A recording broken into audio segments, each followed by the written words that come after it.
Welcome to Summer Tomato Live Office Hours.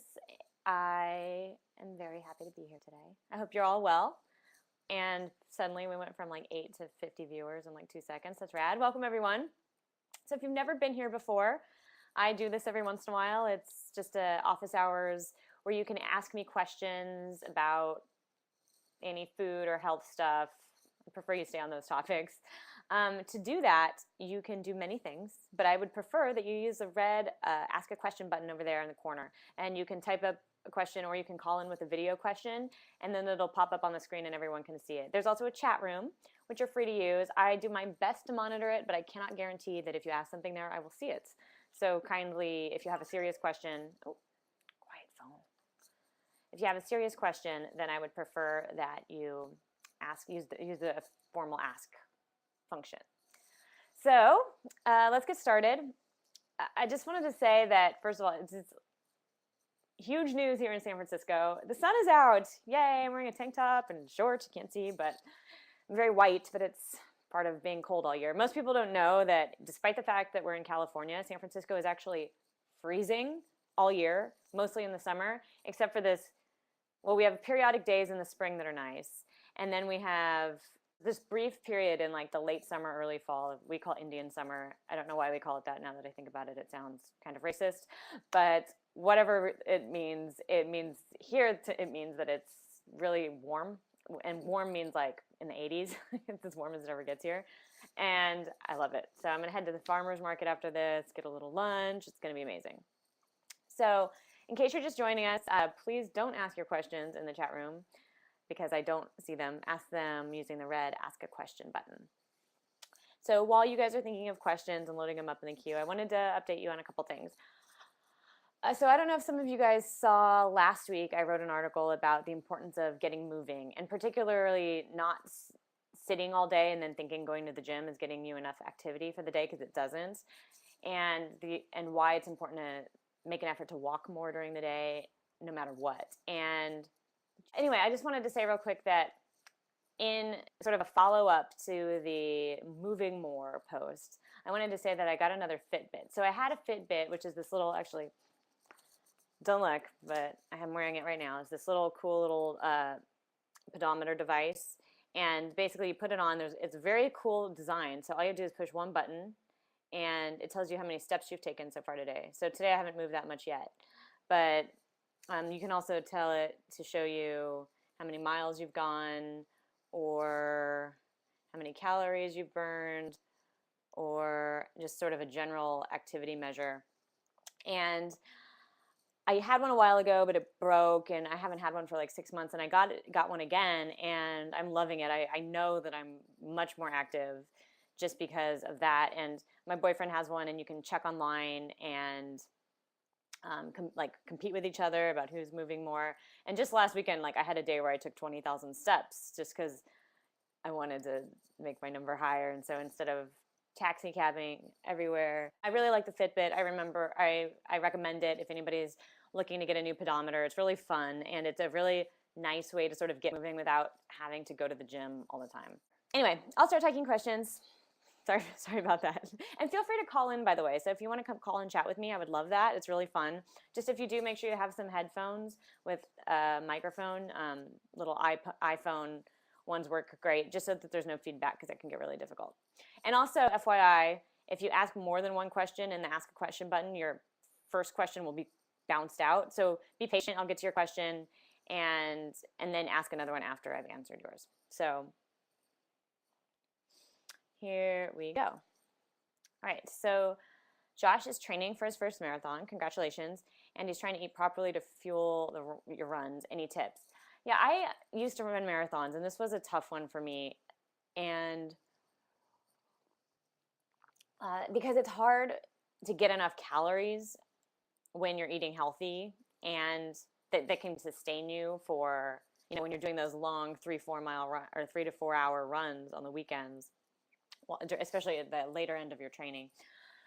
This is the case where I really needed carbohydrates. So, I know there's a lot of people that swear carbohydrates are bad. I'm not one of those people. And I think as long as you're getting them from sources where the food's minimally processed. So potatoes, grains that are actually intact grains, not so much bread. Although when you're running marathons, even bread's not going to be that big of a deal. Although if you're trying to lose weight, it can be that big of a deal. Although if you're trying to lose weight, it can help, it can prevent weight loss even during marathon training.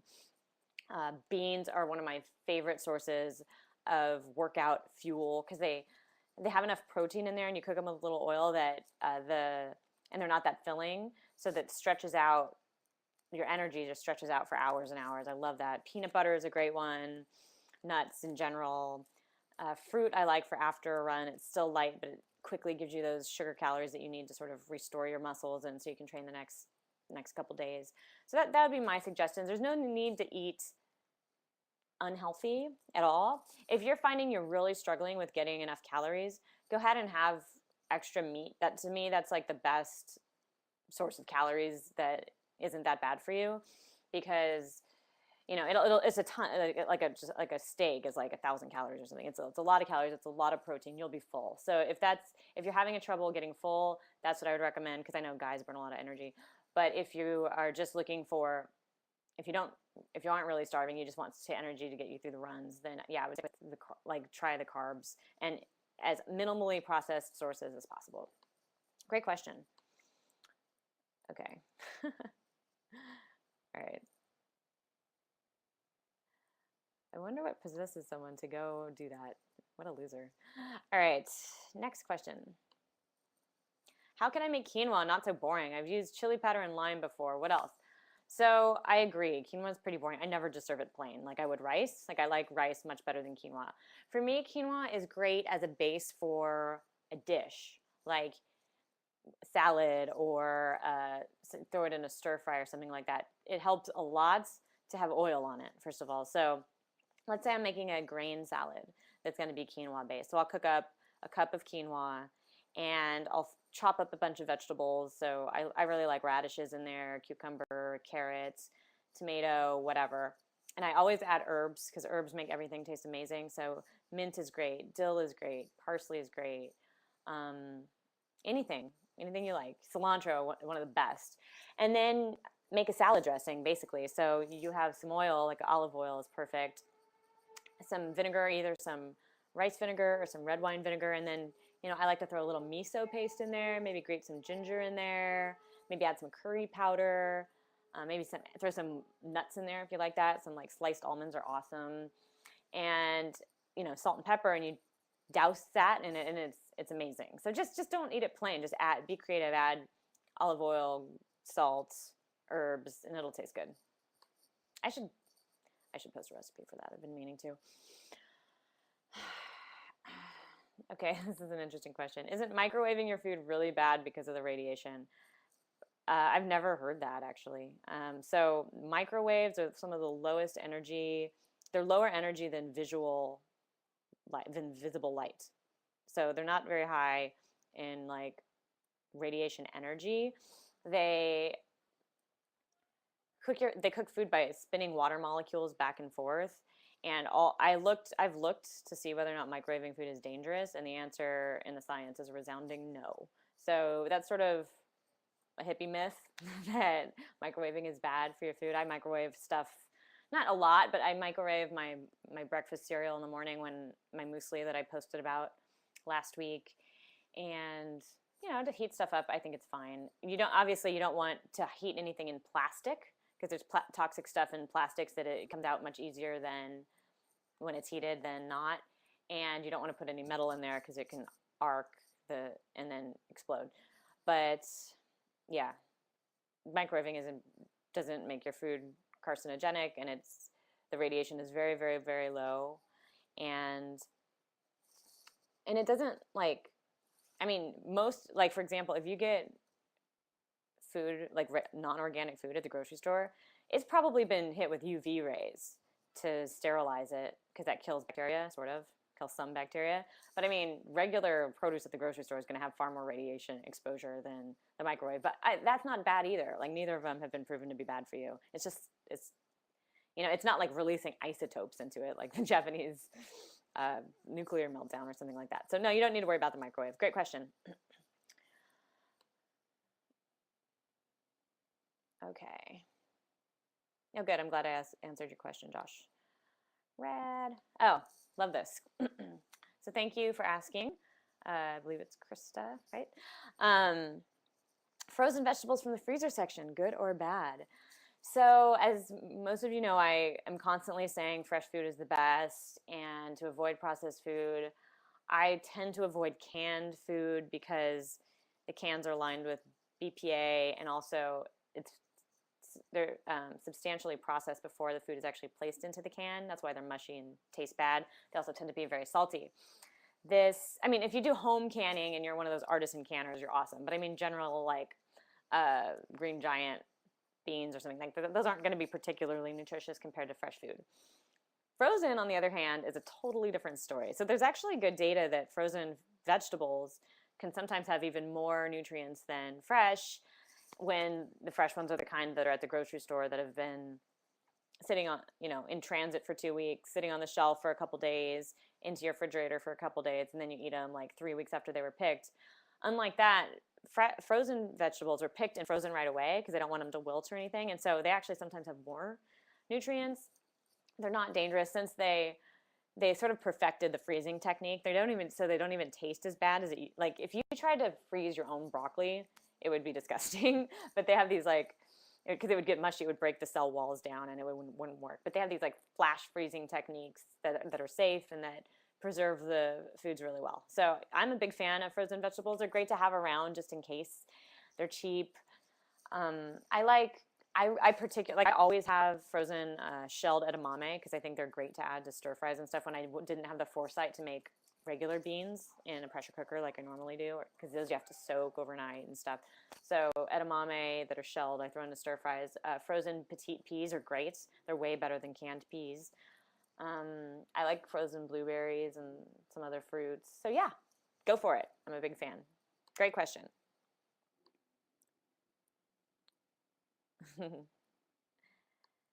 No problem, Krista.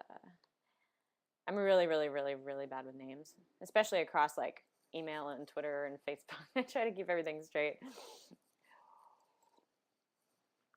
Oh my gosh, look at this question. I'm going to my first farmer's market in a few minutes. What should I get for my dorm room? So do you have a fridge in your dorm room? I don't know how dorms work because despite going to college for 12 years, I never lived in a dorm. But generally, I mean, so the things that you can keep, do you have a kitchen too? So these are important questions. So you do have a fridge. Do you have a kitchen? Are you going to be able to cook? Probably not, right? That was why I didn't live in a dorm. Right, okay. So basically you want things that you can eat. You have a microwave. Okay, you want things that you can eat without a lot of prep. So salads are great. So this is how I used to like survive grad school because it's not easy to find healthy places to eat out for lunch every day. And I'm like, as much as I'd like to believe that I'll get up and like make myself lunch before work, I usually don't. But what I can do is I would grab stuff for a salad. So I would get some kind of really good fresh lettuce, and farmers market lettuce tastes nothing like grocery store lettuce. It's a totally different experience. I'd get a couple tomatoes, a cucumber, some carrots. I'd bring olive oil and balsamic vinegar and some salt and pepper and just leave that at work. And then I would always add either some rice that I made or some beans. It's harder for you, but you could microwave some edamame like I was talking about earlier and throw it in there. Or Trader Joe's has like frozen brown rice bags that are pretty good that you could add to your salad to give it a little more substance, or some nuts like almonds or pistachios. That's a great alternative for when you're like not starving but hungry enough that you kind of want to eat, or you need to last another couple hours and you don't want to eat something super bad for you. I think that's a great option. And fruit is another great thing. So that it's, I don't eat tons of fruit, but it's great to have, and it's one of those things that you don't need to really refrigerate usually. You need to refrigerate some kinds, berries and grapes, but apples, peaches, plums, all those things do really well on the counter. So that's my recommendation. Good call.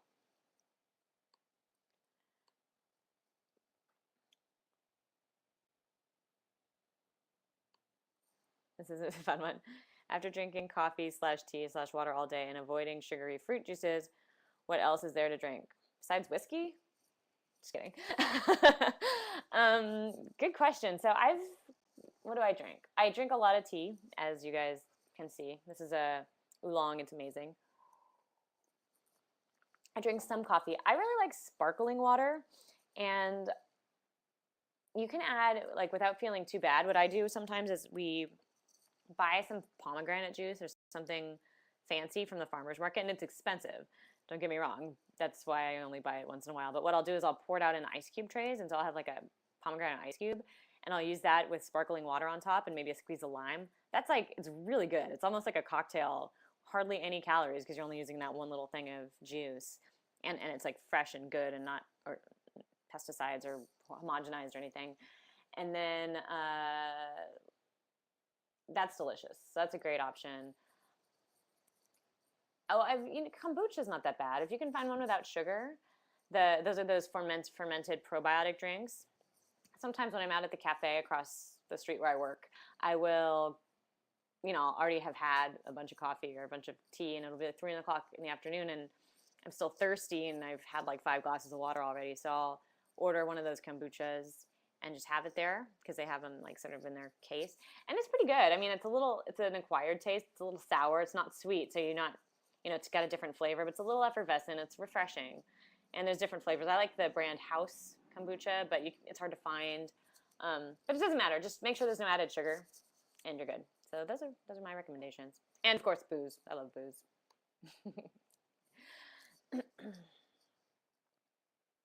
Okay, this is an interesting question. Oh, and it's not there. Oh, shoot. Sorry, can you ask the arthritis question again? I accidentally deleted it because my computer was slow. Sorry.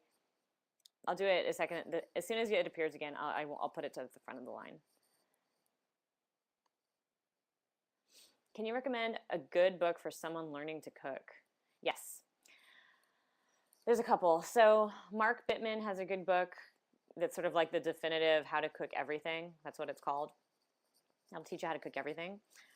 Alice Waters has a great book I think it's called The Art of Simple Cooking. And what's really nice about that book, and I don't have it, I've just flipped through it at my friend's house, and from everything I read about it and everything I've seen from it, it's supposed to teach you the principles of sort of recipe creation in a very simple way. So like, you don't have to have every exact ingredient that she has to create a dish. So if you're at home and you're like, well, I have some carrots and I have this chicken in here. I don't really know what to do with it. And here's, some potatoes in the cupboard. It'll help you figure out what to do with that, even if you don't have everything exactly right. So that's a really good place to start. The food blogs are great. I mean, I spend, before I do anything, I usually Google my ingredients or something I have in mind to figure out how to make it. I mean, there's a lot of great cookbooks. I think those two are my go-to recommendations: the Mark Bittman and the Alice Waters. Okay, let me see if I can find.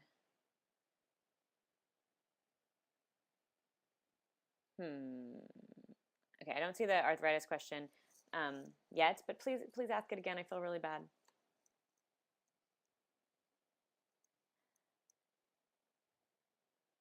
Okay. All right. So what is the true definition of organic? I used to work in a community garden and was never sure. So you actually have to sort of go onto the USDA Organics website, and they have a long list of things that are required. It's complicated. So the soil has to match certain standards. It takes like a few years of developing soil for it to be qualified as organic. The food cannot be genetically modified yet, although some people are trying to change that so that genetically modified food is considered organic. I'm against that. Organic food cannot be used. Pesticides can't be used. It's complicated, especially when you get into the meats. Like, so any animals that are considered organic have to be fed organic feed. Yeah, I mean, that's like one of those things. It's like you kind of have to go to Google and for the complete answer. So that would be my recommendation. I mean, basically, the simple answer is it has no pesticides. and it's grown in this like special like the soil is better. So, but it's really complicated, and it's very political. It's very, very, very political. Michael Pollan's book, The Omnivore's Dilemma, does a great job of explaining this. I recommend it. Oh, did you guys see Michael Pollan tweeted my blog out yesterday? It's amazing. Okay, what's next? James wants to know, how much meat do I eat? If I were to try and eat less, what sort of food would be good to buy? So I eat meat not every day. I do make an effort to eat a lot of fish. I eat fish probably 3 or 4 times a week. That is good. Everything I've seen says fish eaters are healthier than even vegetarians. I don't think meat is bad per se, but I've noticed that if I eat a lot of it, because it has all those calories, I will not, I'll be bigger, and it's not, and I actually think it might be muscle, not necessarily fat, but I don't feel as comfortable at that size. So I don't eat that much meat. Then again, since I live with my boyfriend, he always wants to eat meat. So we, 3 or 4 times a week, not 3 or 4 times a week, let's say 2 or 3 times a week, probably more like 2. We'll make like a meat dish at home. Then we go out to restaurants, maybe again 2 times a week. So, and there I usually order fish. One of my problems right now is that the closest like store to my house is a butcher shop, and they don't have fish. I'm moving in 6 weeks. I'm hoping that there will be way more fish in my kitchen at that point. But it's really hard for me to get fish right now. What else? So yeah, I mean, I probably eat it more than I would like to. Probably 3 or 4 times a week. But when I say what I eat is not what you're thinking necessarily when you go to a restaurant and order like chicken or steak. Like those are huge portions like that. I eat like 3 ounces. So, because for me, meat is great because it's really filling. So if you're talking about eating less, like, yeah, like a night, like most guys that I've met eat like half a pound of meat at once, like, or more. So that's like 8 ounces, right? That's on many menus, that's a small steak. Like that's what they've put under small is 8 ounces. That's half a pound of meat. I eat like 4 or 3. So, and I'm just as full. Like you do not need that much meat. I mean, maybe guys can do 4 or 5 ounces, but you definitely don't need half a pound of meat or more. So there's that. The best way I've found to eat less too is to eat more vegetables because they're so voluminous and low calorie and satisfying because of all that fiber that it's a great way to cut down on calories in general. So, but you don't want to eat all vegetables because then you're starving and you get really hungry. So it's nice to balance with the protein and the fat. So I hope that answers your question. It was a little bit vague.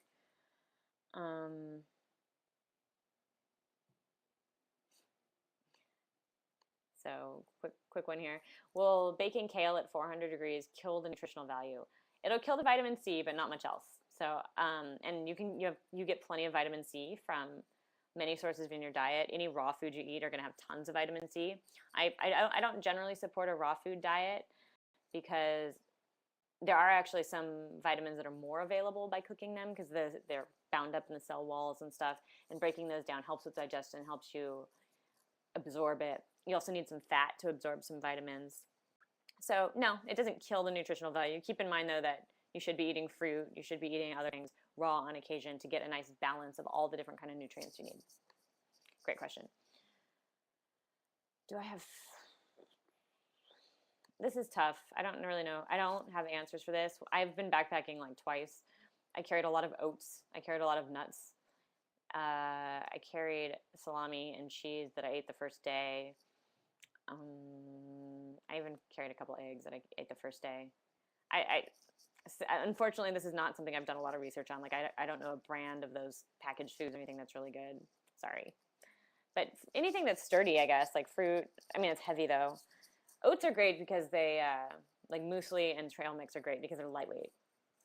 And they're very filling. So sorry I'm not better at that.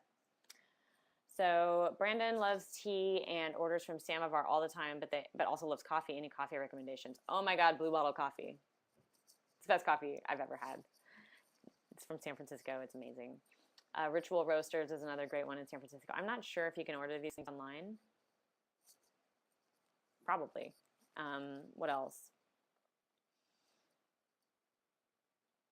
Sight Glass here has good coffee. Four Barrel here has good coffee. I just don't know how big all these chains are. I mean, I think Pete's is pretty good too. It's strong, but it's all right. You get a good blend or a good roast. Yeah, Blue Bottle's the best.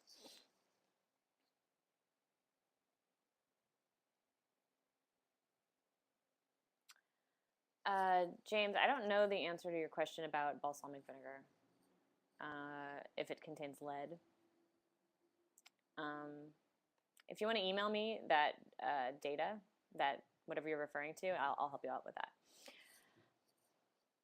Okay, really quick. So I know that person who asked about the arthritis question didn't come back and ask it. So I'm just gonna say they asked about if they're good foods for arthritis. So rheumatoid arthritis is actually it is like an autoimmune disease, and there is some evidence that cutting back on gluten and cutting back on dairy can help with that. So, and generally you want to eat, it's an inflammation problem. So generally you want to eat a low inflammatory diet. So low sugar, few processed carbs, lots of fruits and vegetables, good fats, like olive oil and stuff. And yeah, and if I had rheumatoid arthritis, I would definitely cut out gluten and dairy and see if that helped. So that is my advice on that. I'm not a medical doctor. I'm a PhD. That means I'm a scientist. So this is not intended as medical advice. Please see your doctor, blah, blah, blah. All right, guys. So it looks like I plowed through your questions, and we're wrapping up just in time for me to head down to the farmers markets and get lunch. So thank you all so much for joining. Normally, I host this show called Summer Tomato Live that is available to subscribers only to my newsletter called Tomato Slice, and my background seems to have disappeared. I usually have tomatoes behind me, but the URL for that is tinyletter.com/summertomato, and it's a subscription paid newsletter. It's $3.99 a month, and basically what it gives you access to is my email and my attention. So I'm drowning in emails. I have 1,500 unread emails right now. I'm drowning in tweets. But, for paying subscribers, I do want to offer like a little bit extra attention for some people. So if you have nutrition questions, and I'm not getting into them anywhere else in the blog, I answer people's questions there all the time, and they're really great, really fun. I enjoy researching those sorts of questions for people. The other thing is you get access to the live shows. And I also send out exclusive content, like just thoughts and other pieces of information that I've been working on and thinking about that don't actually make it on the Summer Tomato. So there is extra content there. I help you with your problems, and you get access to the live shows. So join us at tinyletter.com/summertomato. If you're curious, you can go on to Summer Tomato and click on the live tab, and it'll explain the whole show and everything like that. But that's it for today. So thanks, guys, and have a lovely week.